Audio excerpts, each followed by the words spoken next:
Well, you all remember what they used to say about Chuck over in the house. You never want to get between Chuck and the camera. Just had a first-hand experience with that. I must say he was quite good at beating me to the microphone. But the best way to pass this infrastructure bill is to not try to file cloture today and speed the process. This is an extremely important bipartisan bill. There's an excellent chance it will be a bipartisan success story for the country, and to try to truncate an amendment process on something of this magnitude, I think is a mistake. So if the Majority Leader files cloture today, I'll be encouraging my colleagues, including the negotiators, not to invoke cloture on Thursday. If you look at the calendar he's laid out, we know we're going to be here next week anyway. The reckless tax and spending resolution will be coming next. That does have an end time on it. It's not subject to filibuster. So I would, best advice to the Majority Leader would be to slow but steady wins the race. Well, as the leader pointed out, we've got a bipartisan bill in front of us that's been negotiated for some time by a number of members on both sides of the aisle. But for most of our members, the first time they've seen it was Sunday night, really Monday morning. And it's more than 2,700 pages long, which somebody has pointed out is twice the size of the Bible. And in typical highway bill debates that I've been associated with through the years, it takes about 3 weeks to move a highway reauthorization across the floor. And in those cases, you've had a lot of committee input. It's gone through regular order. You've had at least 3 committees that have vetted it, and a lot of the members of those committees have had opportunities to offer amendments. That hasn't been the case here. And so I would echo what the leader said about ensuring that we have a robust amendment process, that members on both sides who were not a part of that gang of 20 get a chance to have their voices heard in this process, and stay away from any artificial deadlines. I think you ought to let this process and this play out. We're talking about a huge, huge amount of money here, over $1 trillion or around $1 trillion, depending on whose numbers you use. I understand, though, that the rush to get this done is so that Senator Schumer and the Democrats can then move to that $3.5 trillion tax and spending spree that they want to get on immediately after the bipartisan bill. And what's interesting about that really is that if you look at what the House of Representatives is saying, is they're saying, well, you can't move one without the other. So essentially Nancy Pelosi is saying, I'm going to hold hostage the bipartisan bill until I can get my $3.5 trillion reckless tax and spending spree bill voted on in the House of Representatives, which I think ironically is what makes the American people so cynical about Washington, D.C. You actually have a bipartisan process trying to produce a bipartisan result on an issue that's of great concern to the American people, infrastructure, and you've got the Speaker of the House of Representatives literally saying she's going to hold it hostage. She's going to hold the bipartisan bill hostage and take it prisoner until she gets the $3.5 trillion that they're going to do purely on a partisan basis around here, and I think that would be a really unfortunate outcome for the American people, and one that I hope they will avoid in the interest of doing the right thing by people in this country, and that is allowing these bills to be considered separately, independently, and not taking the highway bill hostage to the $3.5 trillion tax and spending spree bill that they're going to try and get to follow on right behind it.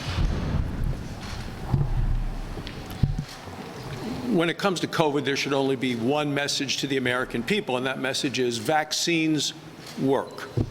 If you want to protect yourself, protect your family against coronavirus, the best thing you can do is get vaccinated. I'm a doctor. I've been vaccinated. My wife's been vaccinated. Our kids have been vaccinated. There is overwhelming evidence, that for people who have been vaccinated, that provides significant protection against any serious disease. If you have specific questions, talk with your doctor. But now for the chaos and the confusion that's coming out of the White House and the CDC, they are guilty of medical malpractice. May 13th, a number of us were with the President in the White House when the CDC and the President both announced that you no longer need to wear a mask indoors or outdoors if you have been vaccinated. The President took off his mask. The 6 of us Republican senators who were meeting with him took off our masks. But now what we have is a flip-flop by the administration and the CDC to say even if you are vaccinated, you need to go back to wearing a mask indoors. How are you going to encourage people who have not been vaccinated to get vaccinated if the message to them is even if you're vaccinated, you still need to go wear a mask indoors? That's why people at home are concerned, angry, there's anxiety, because if the White House has flip-flopped on this, are they going to flip-flop on shutdowns? Are they going to flip out on lockdowns, on closing schools? Parents are very concerned about the fact that many kids across this country have already lost a year of learning, setting them back significantly. Parents want to make sure that schools are opening, and they can't tolerate this sort of indecision on the part of the administration. The contrast is significant when you take a look at Nancy Pelosi telling the Capitol Police to arrest fully vaccinated staff members if they happen to be on the House side of the Capitol and aren't wearing a mask. And at the same time, at the southern border, you have 180,000 people coming in undocumented, unvaccinated from all over the world, carrying some of the most incredibly contagious diseases in the history of mankind. The White House on this and the Center for Disease Control have lost all credibility. Yesterday, I visited Fort Lee to see the processing of the Afghans that have been brought to the United States under the Special Immigrant Visa Program. It was extremely heartening to be able to visit with the Afghans and their family members and to see the smiles on those children as they were embracing their new home. And while I am heartened to see that we have a number of Afghans that are being brought into the United States and are able to get to those third country nations, we have thousands upon thousands that are still in Afghanistan. And because of the haphazard withdrawal that the Biden administration has done with our troops in Afghanistan, we see more and more of the territory falling to the Taliban. This makes it increasingly difficult for those Afghans who stood beside us for 20 years to get to Kabul and be evacuated, whether to that third country nation or to the United States. So I do want to thank the members of Congress. Jeanne Shaheen and I led the effort here in the United States Senate. The members in the House, we quickly reacted, got legislation passed. The State Department is taking up that legislation and moving on that. But we need the Biden administration to do more and to push harder, get the vetting process done, engage while we can, and save as many as we can. The Taliban is after those who helped us. Make no mistake. On the next topic, illegal immigrants receiving amnesty, tax hikes on farmers and small businesses, the Green New Deal. What do all of these things have in common? They are all part of the Democrats' reckless tax and spending spree. What we will be seeing in the next week or so here in the United States Senate.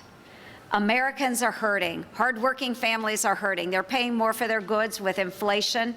And now the Biden administration wants to turn around, hike up their taxes, continue to force them to pay more for the goods and services that they need every single day. And I'll tell you what, every single Republican is united against this effort. We are going to stand with our hardworking American constituents. As I travel around Florida, I talk to families about the issues they deal with. The biggest issue they're dealing with now is inflation. Gas prices are up, food prices are up, used car prices are up, everything's up. And it's caused by reckless government spending. Now, over the weekend, the debt ceiling expired, and so we have a choice. We can continue reckless spending, we can finally get our house in order. We've got to get our house in order because the poorest families in this country, families on fixed income, they can't afford what we're doing to them. We've got to stop wasteful spending. I've been very disappointed in the Biden administration with regard to Cuba. They've done nothing to get the internet back on.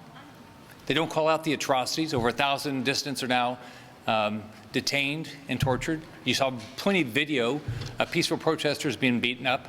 Nothing out of the White House. They never condemn. They never talk about it. They never show videos. They never show pictures. So I'm very disappointed. We have got to do everything we can. This is our best opportunity to get freedom in Cuba. We get freedom in Cuba. It'll be the precursor to freedom in Venezuela, the precursor to freedom in Nicaragua. Assuming you get the bipartisan process that you want in infrastructure, do you plan to support this bill's passage at the end of the day? Well, obviously, I support moving it along and have tried to support the bipartisan group in every way that we can. Like a lot of us, I'm interested in what it looks like at the end, but I'm in favor of trying to get an outcome on a bipartisan infrastructure package. The past two administrations tried to do it, were unable to. The American people need it. I think it's one of those areas where there seems to be broad bipartisan agreement. Leader McConnell, what is your position on extending the moratorium? What is your position on extending the eviction moratorium, especially in light of the Delta variant? Well, it looks like the money is there. And it's either still in Washington, or it's down at state and local government, or somewhere in between. It doesn't seem to me require any additional legislative action. We need to get the money out there that's already been made available so it can solve the problem. Is your support for the bipartisan infrastructure package, is it contingent upon assurances from moderate Democrats that they will try to weaken the reconciliation package? No. As we've said repeatedly, the infrastructure package stands on its own, by itself, and I intend to, and I think all of my members are going to judge it based on the package itself, not what may come next. They're two separate propositions. And that's a no on the eviction moratorium, just to button that down. 79,000 people are behind on rent in Kentucky. Yeah, I think the governor needs to do something about that if he's got the money that was supposedly sent down to him. So you don't believe Leader McConnell, do you agree with Russell's comments about masks?